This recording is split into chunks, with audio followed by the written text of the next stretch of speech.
Cormier and myself thought that perhaps that fight was stopped a little bit prematurely. Give me your thoughts on that. Yeah, I think in that end, it was right. I was out, but you know, I will never stop. I will never stop. If I will be die, my body will still work. So, fuck, shit happened. Doesn't matter. For me, it's a big learn. Let's work on that. Let's work on that and be back stronger than ever. Stronger than ever. But now, thank you, Alex. Thank you for this fight. Big learn from me from that fight. I'll be back. I'll be back. Well, we know you will be back, sir, and we'll see you again soon. So I thought it was an early stoppage. Joe Rogan, John Anik, Daniel Cormier thought it was an early stoppage, but what can you do when the fighter who you feel was involved in the early stoppage says, you know what, I was out? You can't argue that. Like, he fucked up my whole video.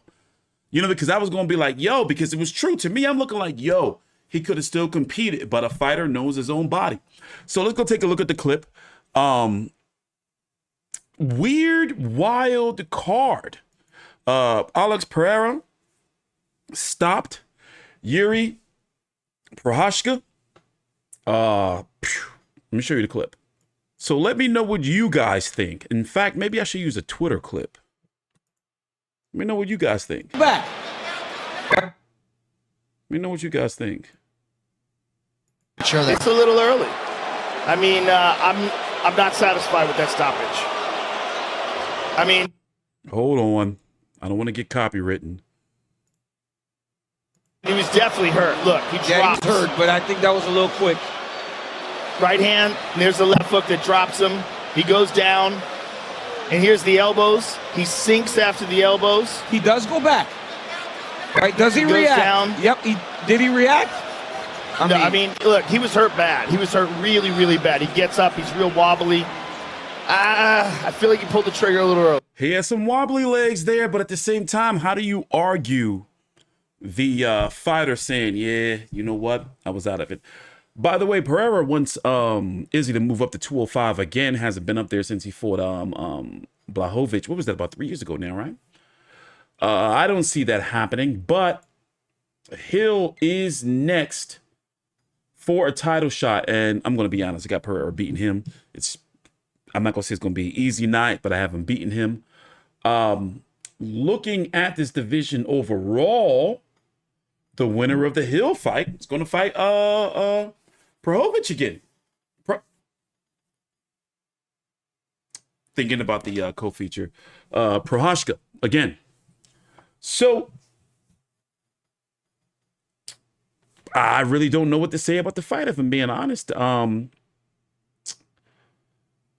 He's good, but that weight and that size doesn't matter at 205, because from the way it's looking to me, correct me if I'm wrong, Dan, in the comments, he looks huge, humongous at 205. I mean, at 185, but at 205, he didn't look big in there at all.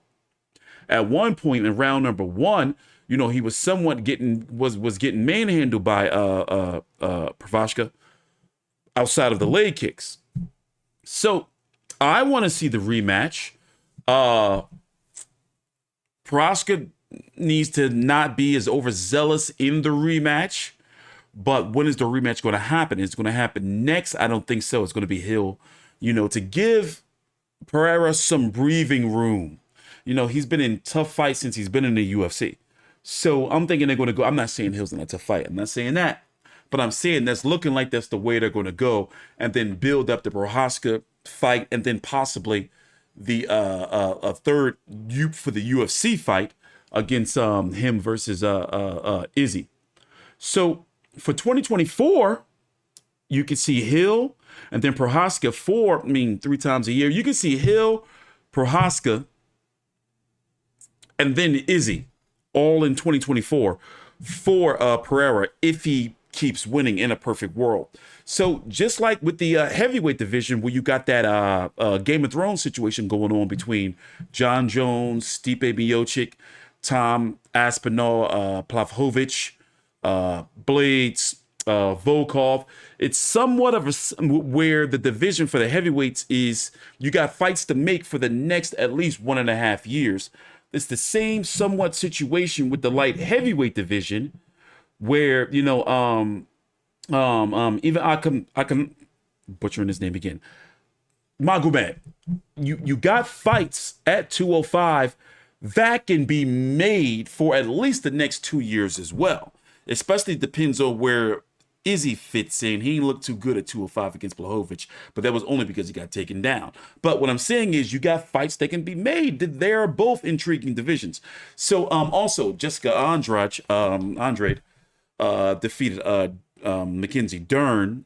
Basically, I kind of knew Dern was fucked because once you let Andrade get into your space or try to trade with her, you're pretty much cooked. Look how Rose Namajunas got dropped on her neck. So if I was to rate this pay-per-view from a scale of 1 to 10, I'm going to give it a 7.5. I can say an 8. I'm going to give it an 8. I was entertained. I do admit. Oh, and by the way, if you want to get choked out or beat the fuck up, I got UFC 5. I am a 67-time online champion in UFC 4 between Xbox and PlayStation. And I got a 5. I'm still learning. They changed the uppercuts and they changed a few things, but it's a learning curve. So right now my online ranked record is like 11 and 18.